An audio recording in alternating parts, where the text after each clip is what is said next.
Ladies and gentlemen, we are live on the air with Crestone Radio and Podcasts and Donovan Spitzman, I believe one of the early organizers of the Crestone Energy Fair. And he's been with the Crestone Energy Fair for, I would say, over a decade, in my opinion. I think so. Donovan, am I correct? Yeah, I think we just crossed that decade mark, man. Okay, so we are all here to discuss some of the little controversies that happened at the 34th annual Crestone Energy Fair with Chris Canale and our talk, the Sunday talk on the cloud stage with Lee and I, that was supposed to be about sovereignty and devolved into an argument about climate change. Now, we were never going to mention climate change in our talk, Donovan.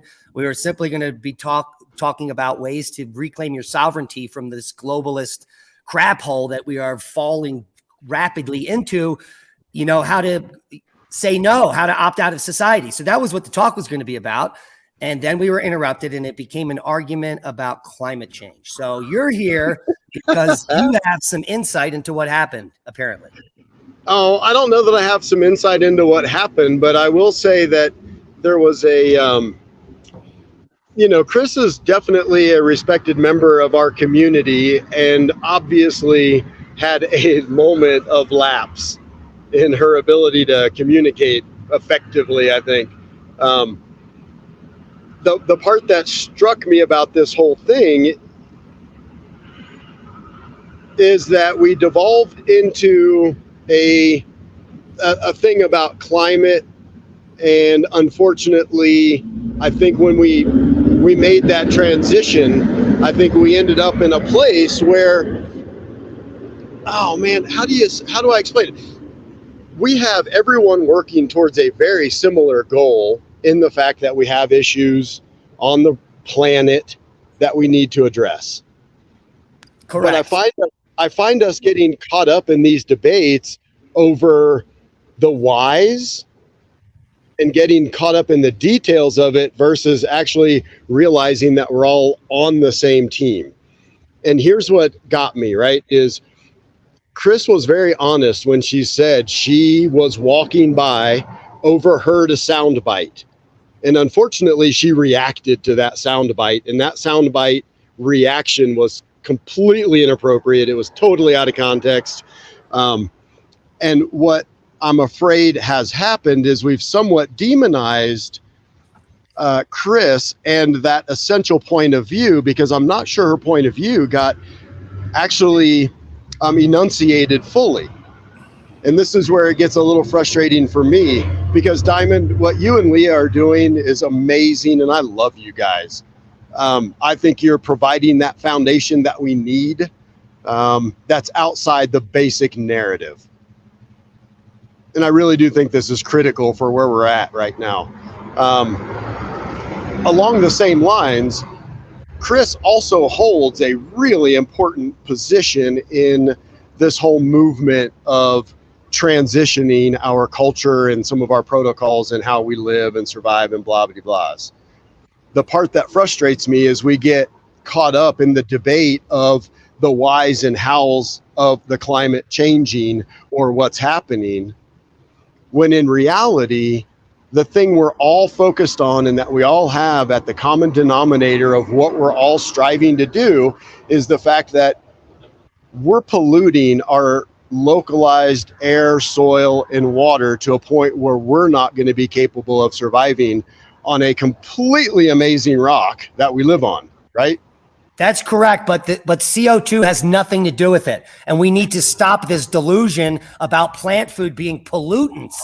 There are actual toxic things in our water and our air and our soil, and CO2 isn't one of them. So we need to end this insane narrative that plant food somehow is pollution. The majority of the younger generation thinks pollution is CO2. They don't even know what real pollution is. So these people don't even know what they're fighting for. They're stopping traffic in the UK for plant food. They don't know that there's actual microplastics and forever chemicals in all of our air, rain, and water. That is what we should be coming together for and fighting for, a future where we have clean air and water. CO2 has nothing to do with this. So when a delusional person interrupts an actual talk about solutions, screaming climate change, that is the problem. Not that we're both working towards ending actual to clean air and water. The problem is the brainwashing of the masses, not that we have dirty air and water. That's what I think.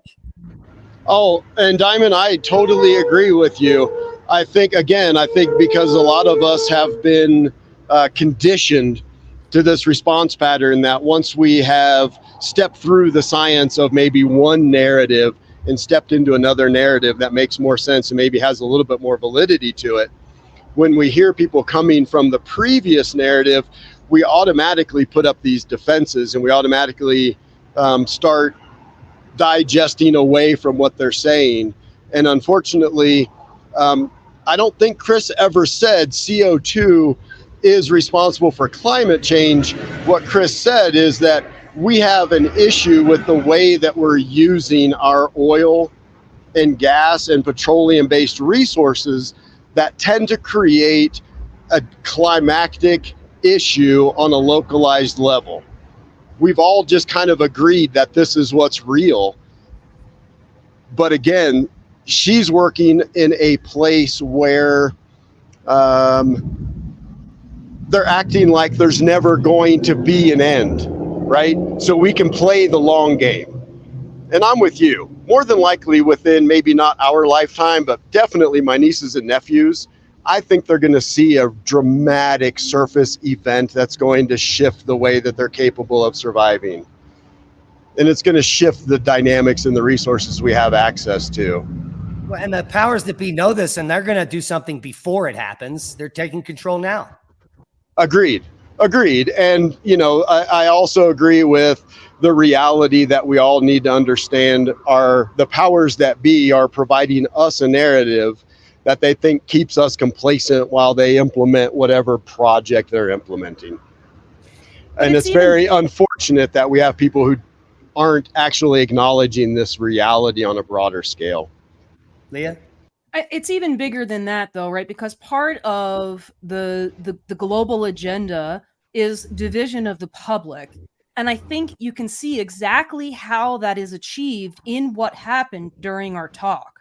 So, here we are, talking about some specific things about how we see solutions for communities could be going forward, what those strategies might be, and the things that were said apparently Chris didn't like, and I immediately got the impression that she kind of put us in a box in terms of the kind of people we are or the kind of thinkers we are, generalized, and then went on the attack about something that we weren't even talking about in the first place.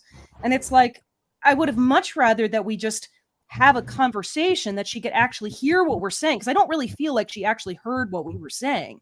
The second that I said something about utilizing the skills of the snipers that live on our road to learn how to shoot better, or if we are in need of protecting our valley, our community here, like Diamond and I have actually talked about it, like those people happen to be kind of at the beginning of our road, and our road is a dead end, right? So they're perfectly positioned. The second I said something about that was like what triggered her, and she even talked about this in her interview with Jeff. That sent her on a trigger. It seems to me about, thinking that we're a certain kind of person. And she said the same thing about, that we were going down rabbit holes and that we're paranoid, et cetera, et cetera. We just lost them. We lost them. Yeah. Well, in any case, I mean, it's that to me seemed to be the barrier to the conversation, was dividing people, generalizing about how they are, and then that allows the division. It allows people to stop thinking and stop listening to what other people are saying and just gloss over it and go, oh, this person is just a bunch of hogwash, I can just ignore them or vilify them. Jeff, Donovan? What are your thoughts on the dividing the public?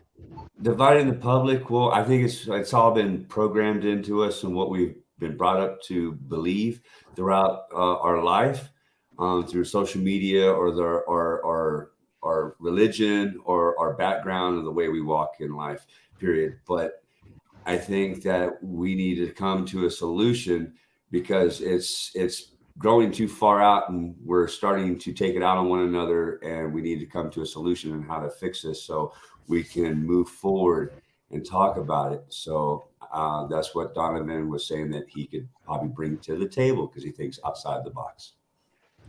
Now we lost you for a minute, Donovan. Yeah, I'm not sure why. We were talking about the public being divided by the media mostly. Yeah, agreed. And I agree with what Leo was saying, is that I think we saw the perfect representation of that, where you have someone who catches a soundbite, takes it out of context, doesn't actually go back and attempt to filter through the context, understand what was being said, and reacts to it based on a series of emotional response patterns of a bunch of media and a bunch of past history and things that we've all been subject to, right? Because we've all been subjected to the Karens of the world who want to take one piece of data that they don't actually have a knowledge of deeply and exploit their very superficial knowledge of it, and not listen to the people who actually have maybe a deeper knowledge or an alternate perspective to throw on the table. I get the. This is a problem, because she is attempting to guide the people in a direction that says, look, the way we're using fossil fuels is killing our soil, air, and water everywhere, and we have to change our behavior patterns. And that's really where she's coming from. Which is true. Which is true, right? That's what I mean. Like, we're all on the same page. We're all attempting to get to a similar destination, but because of the media and because of the way they've pitted us against each other, we now see each other as adversaries, even though we're traveling down the same road. Yeah, well, the green energy road is no cleaner than oil and gas. In fact, it's 2.5 times more polluting and more dangerous to the earth because of the amount of mining needed. We are literally destroying the planet, mining the green energy plan, which is rapidly destroying the planet. Oil and gas is not rapidly destroying the planet. Over the last 8 decades, we've reduced the amount of pollution that oil and gas uses by over 90%. And if we continue down that path, it would be the cleanest energy possible, and maybe even a renewable energy. Oil seems to be abiotic. And the garbage we were sold that there's limited reserves is nonsense. We went from running out of oil in the 80s to running out of oil in the 90s to now knowing more oil reserves than we've ever pumped from the ground on Earth currently. And that has a lot to do with misinformation, the Rockefellers. These are multinational corporations that run the world. So the green energy multinational corporations are no better than the old multinational corporations that gave us oil and gas. And to be delusional enough that you think one is better than the other is what's literally it's the insanity of brainwashing of the billions of people that live on this earth. We have over 2 billion people starving to death that don't even know what internet is, and the average citizen that stares into their square knows absolutely nothing about what's really happening on planet Earth. Yeah, I love you, Diamond. Hey, brother, here's my question for you then, right? Because if we're all going in the same direction, we all understand essentially the same basic thing. We may debate upon the whys and the hows of how we got here and the whys of what's creating it. What do we do? The question is, how do we come together? How do we get the Diamonds and the Leahs to sit down with the Christines and actually say, hey, look, you're focused on the long game. We're focused on the short game. Everyone knows it's going to shit someday, and we got to start planning for it. How do we work together to actually utilize the knowledge base of the whole team to get us there? The problem is there's a split in humanity, and I'd like to hear what Jeff and Leah have to say on this. My opinion is that there is currently a group of people that is moving towards globalism, transhumanism. They want to live in the matrix, and they like what's going on. They want everyone to have the same money, the same car. They don't want to own anything. They're going to go in that direction. There's nothing we can do to change their minds. In a decade, I've seen there is nothing you can do to wake someone up. They have to do it on their own. They have to hear that popping noise as their head comes out of their ass. And then they can, You know, because Lee and I are coming both from university settings. We were both uber liberal and following all the far left bullshit. And then it started to get even more insane. And we're like, wait a minute, this is not what I signed on to. And then you start to actually dive into it, find out about Monsanto, the revolving door in government and big business and big farmers connected to big ag is connected to Monsanto, and they change their names and they pay billions of dollars in settlements, the pharmaceutical companies, for bad vaccines with no studies. And people gobble this shit up. I don't think we're going to wake up those people. And I think we are headed towards two factions of humanity that is going to break apart and become different species. Yeah, one of the big problems we have right now is we have, like you said, two factions of people that believe very different things about the reality of what's going on in the world. I want to read something real quick. The Crestone Eagle asked us for a statement last week about what happened over the weekend. So I sent them a statement. And one of the things that I said, and this is kind of alluding to the question you asked, Donovan, about how do we solve this, this communication problem. And I wrote, while we may have very different perspectives than Chris about the realities of the world around us, we suspect there are many topics, such as alternative, non-polluting materials for batteries, which is something that she brought up. And I was going, yeah, you know, we think that's great. We could have discussed productively if our time to give our time to give a talk had been respected. And another thing I said here too, what we experienced was being shouted over and mocked for statement of facts that Chris didn't like or didn't agree with, I guess. And I said, this is a shame because facts cannot be discounted because of the way we may feel about them. And full acknowledgement of the facts is the only way to have a productive discussion about the world's challenges. And I think this is where the globalists have been very successful because they literally have gotten two groups of people to believe completely different things about the reality of the world. So how do you have a conversation at that point?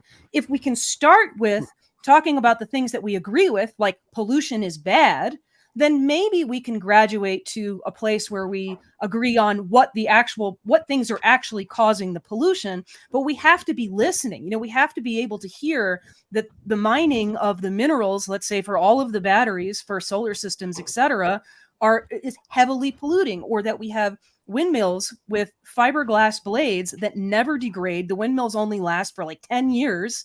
And then we just bury the blades in the ground. I mean, this is no way to operate, but we have to be able to hear about this stuff in order to have a conversation to talk about solutions.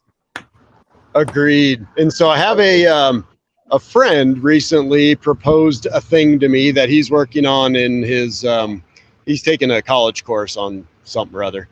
Anyway, he is working on utilizing AI to be able to analyze a regional area based on air, soil, water, economic, food resources, backtracking into areas that are struggling in any one of those categories, isolating where the struggle's coming from to then start developing forward into solutions, which sounds radical and cool. But the thing that I brought up to him was, okay, that's great. So now you're going to go into a region and you're going to tell basically the probably largest employer, the most economically impactful thing happening in that region, that they're polluting and they have to change their ways. How do you anticipate having that discussion? Even though it's critically obvious where it's coming from, why it's coming, and then altering the future course to change that. Well, and then the other difficulty with that is if, let's say, you're going to a corporation in a particular place and you tell them you have to change your ways, what you're doing is polluting. Well, in reality, that corporation is probably responding to pressure from globalists on some level in terms of what they're actually doing. Because that's one of the things that we're sort of seeing all over. Like you see it in all of these pushes for diversity, equity, and inclusion. You have major corporations that are all being pushed to hire in a certain kind of way, to hire based on identity politics instead of based on merit. That's coming from the globalist top. You know, it's not coming necessarily from the corporation itself. I mean, obviously the corporation is complicit because they're willing to do it. But I would think that a similar thing is sort of happening, let's say, for environmental issues, because all of these corporations get a score now, like a what is it? Is it DEI? This is happening in the financial sector where you're ESG. being rated.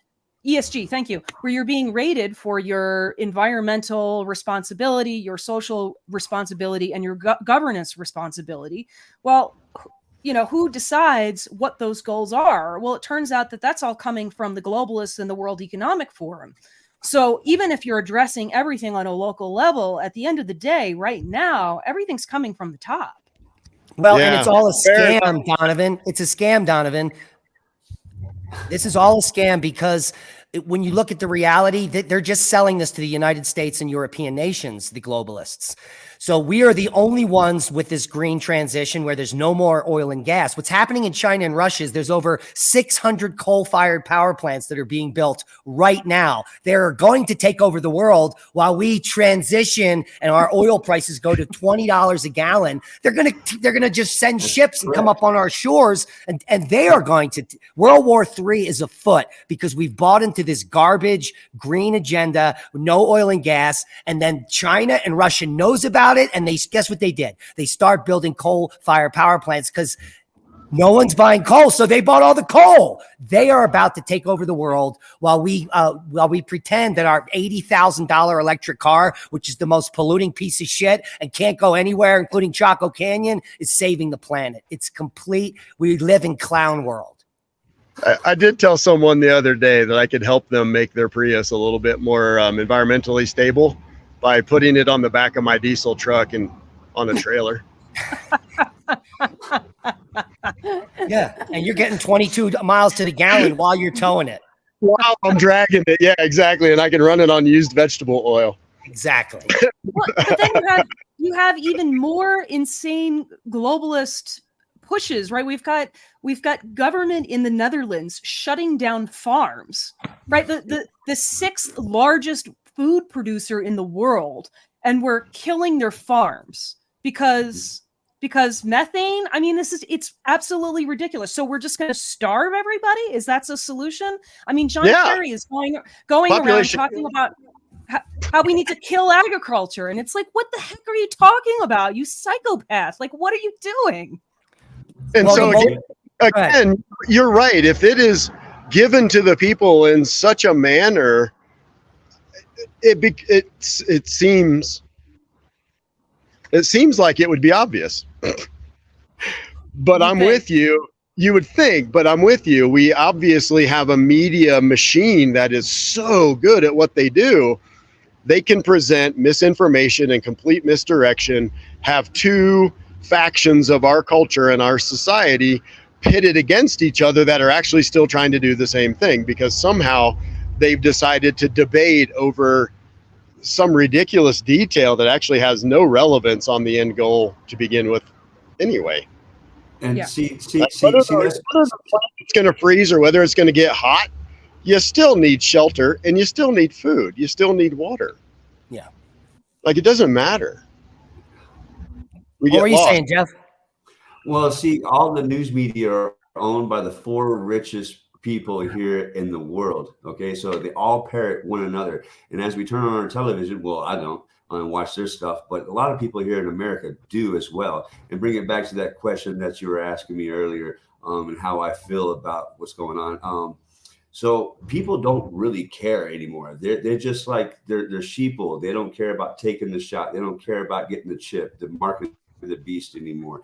They just want to be governed. They want to be pushed in a certain way. And as they don't, and some people don't want to be pushed, people start doing the research, like you and me and some of us out there, and we start waking up to what's really going on.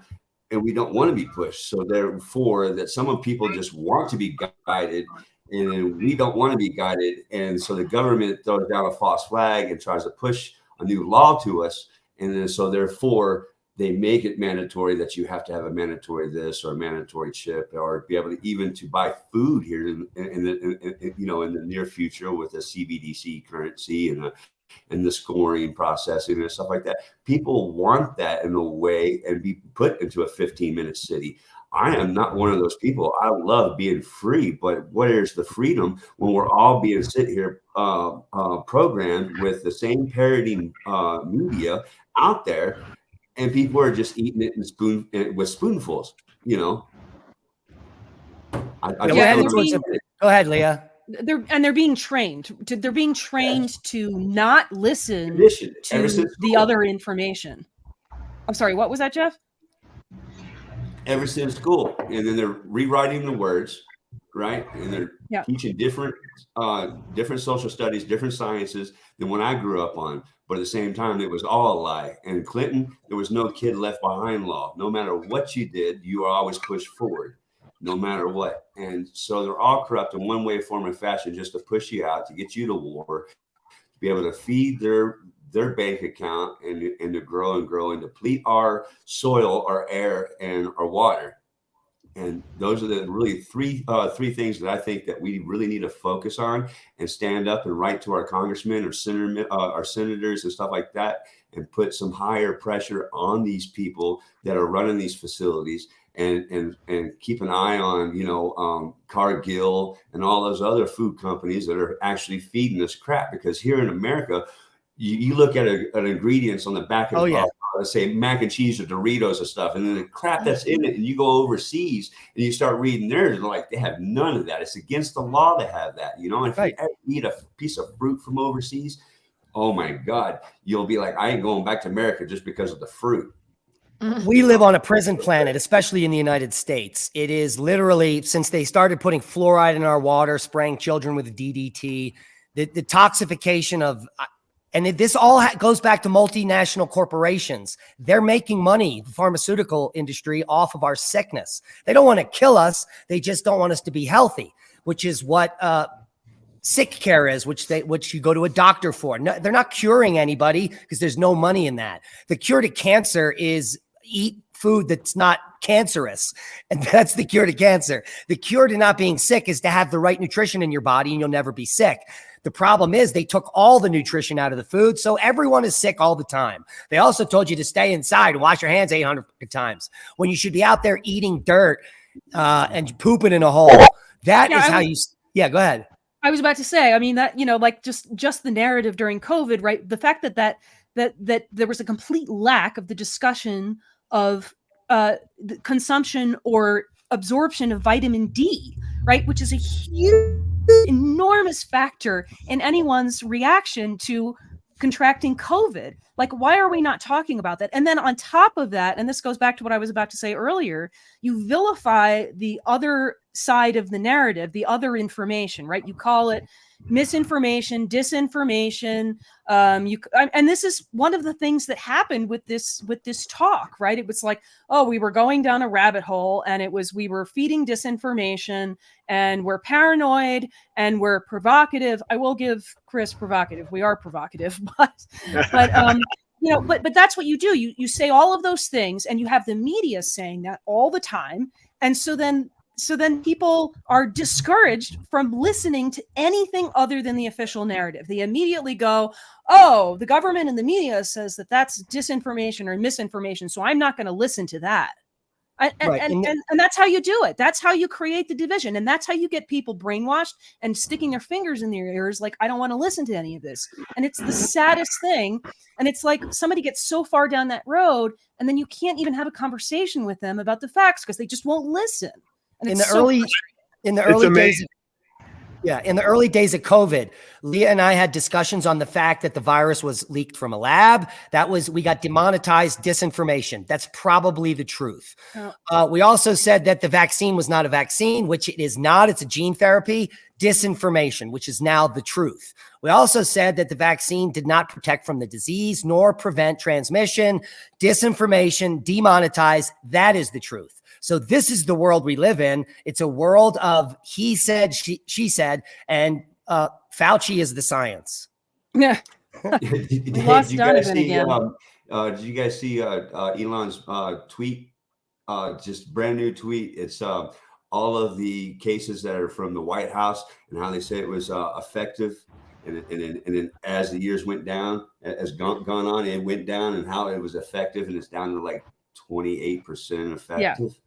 Yeah. So everyone that's getting COVID has been vaccinated. The people getting COVID now are vaccinated. Not a single non-vaccinated person is getting COVID. Zero. Because we're immune. Yeah, it's the difference between true immunity and, you call this vaccine is a leaky vaccine. It's just like it's like not finishing a course of antibiotics and allowing some of those bacteria to remain behind. Well, once that happens, you give the bacteria the ability to mutate in response to the changing environment. And that's exactly what happened with this virus, right? For a long time, there was a narrative about that the unvaccinated were the cause of the variants. That's not even scientifically possible. That doesn't make any sense. What does make sense is you have a vaccine that does not prevent infection at all. And so you end up with a virus that has the ability now and the opportunity to adapt to a different set of variables. And so it changes and evolves. And that's exactly where we're at now. Yeah, I have a lot of friends, man, that got the vax, and they are really upset when they wake up, and they're like, oh my God, I got to get this crap out of me. So they're doing all these cleansings just to do it, right? Now, I keep sending them to Texas to be able to do it. There's a great clinic down there. I'll try to leave some links for you guys on all that for people. Yeah. But what's even more amazing is when you get someone that has been vaccinated, is encountering a lot of issues in their health, and still can't make the connection or just won't. Yeah. Like even in the face of really serious health effects. And that to me illustrates the severity of the brainwashing. Yeah. Donovan? Agreed. It's incredible to me, the things that people will buy into. But then that brings up the next question, and that is, if we know that there's going to be a narrative that gets dropped that may or may not have our best interest at its core, how do we as a culture and as a society, how do we deal with that? Because we know it's happening now. It's gotten blatant. They're not even trying to hide it anymore. And then they just essentially wash over anything that redirects their narrative back. And like you said, they just turn it into, oh, you can't listen to those people. They're crazy. They don't know what they're talking about. Well, that's kind of simple. I have one reaction for that. The way to stop that is to listen to what they're saying. If they're saying it's good for you, you say, don't go there, right? So they're always trying to push something that's beneficial for yourself, and I think we should just not go there anymore and just be done with the government. The government's about to shut down anyways, so that is good news. Topic right now.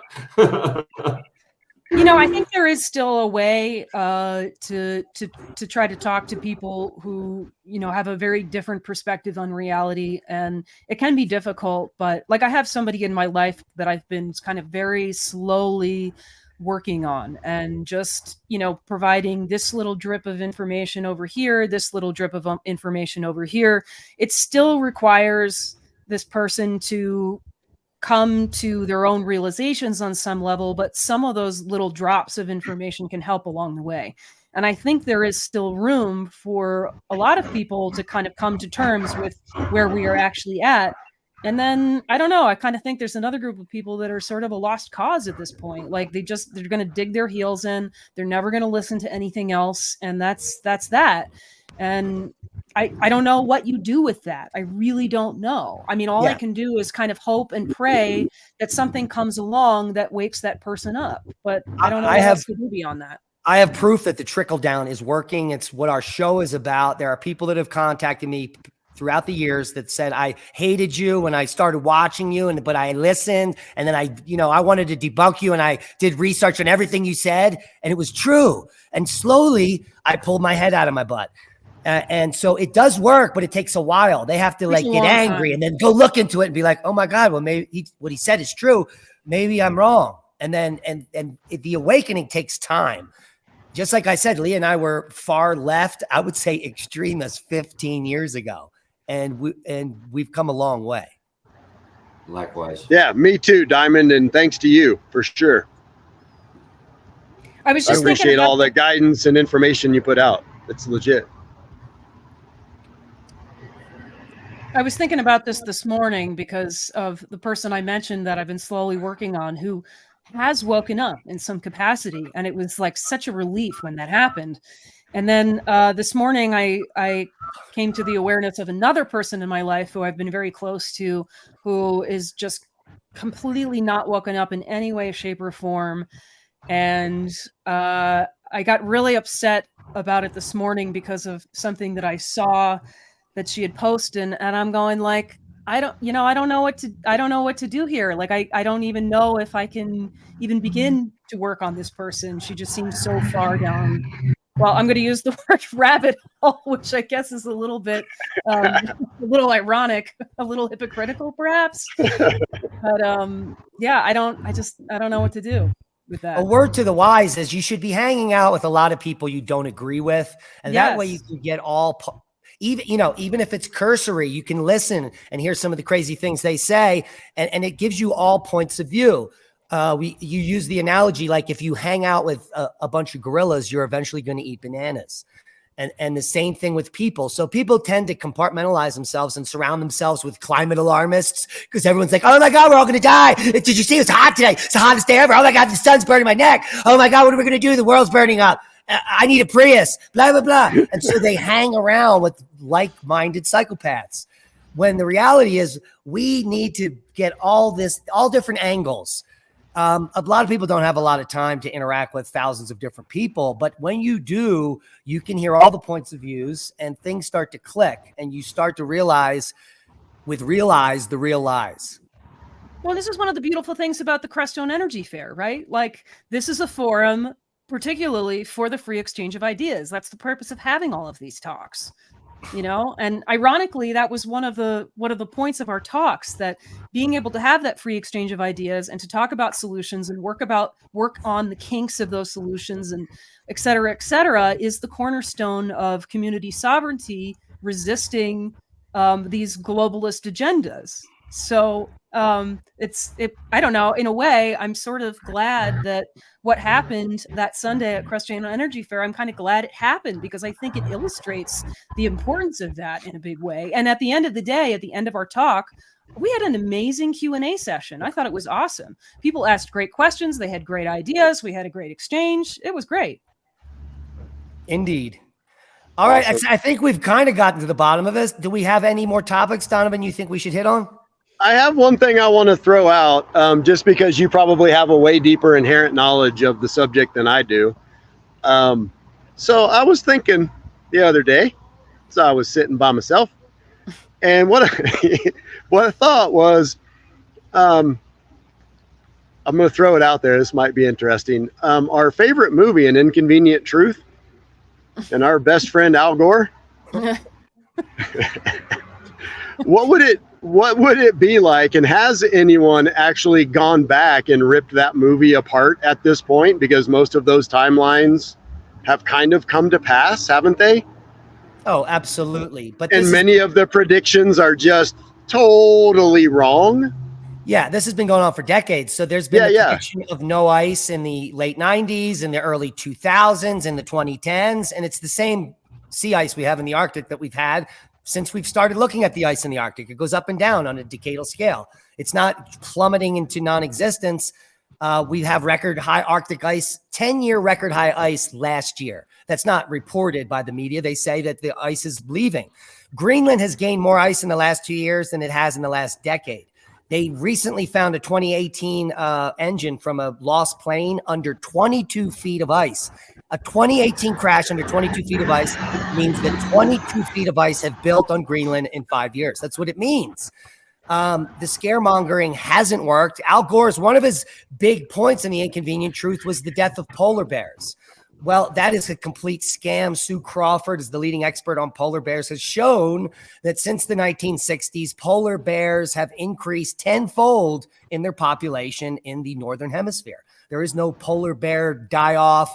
There is no loss of ice or habitat. It's made up narrative. And almost everything Gore said in The Inconvenient Truth is untrue, which is the inconvenient truth today. Leah and I had a radio show called that.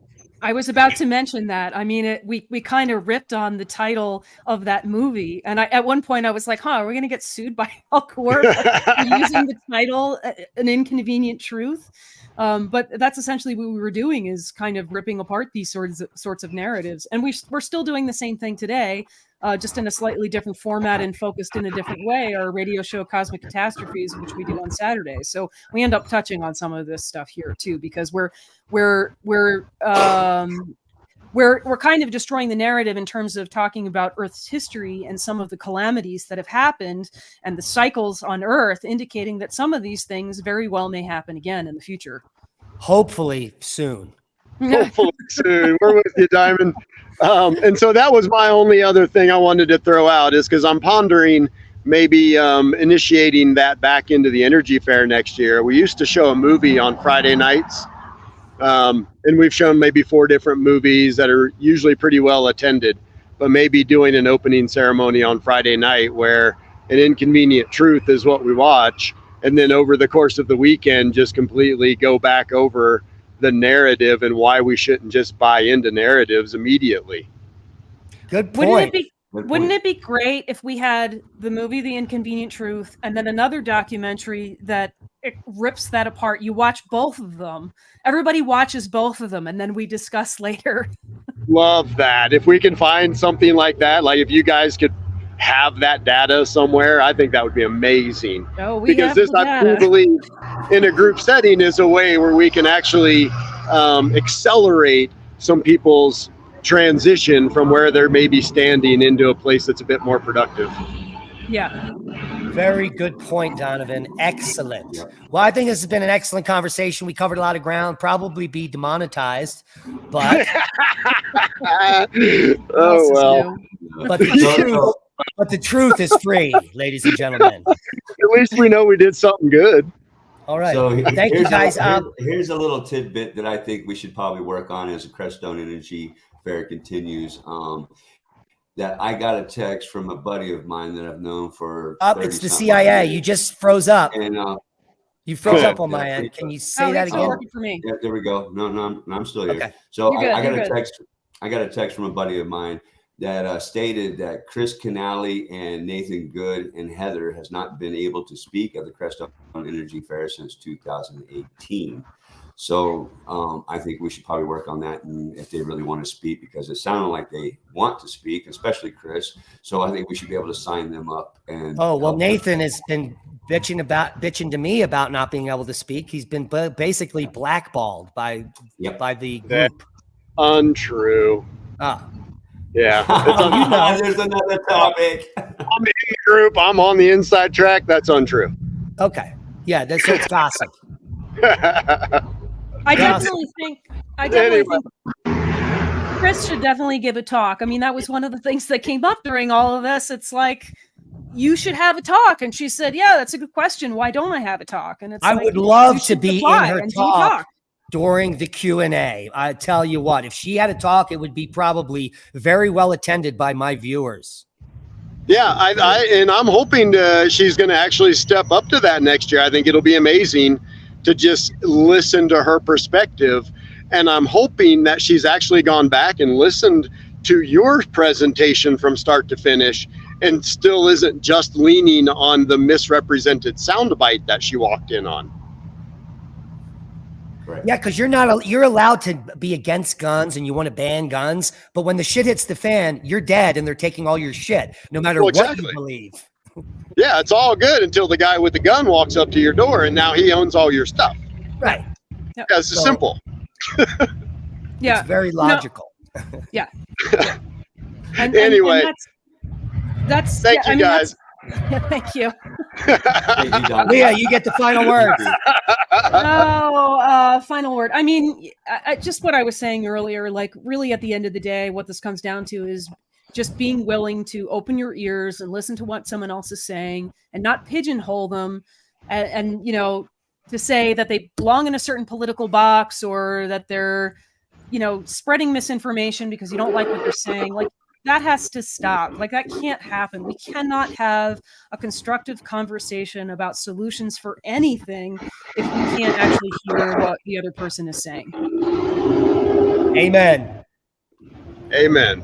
Group hug. Yay. All right. Peace out, everyone. Thank you, Diamond. Thank you. Thank you, FA. Thank you, everybody. Peace. Thanks, guys. We love you here. Enjoy the day.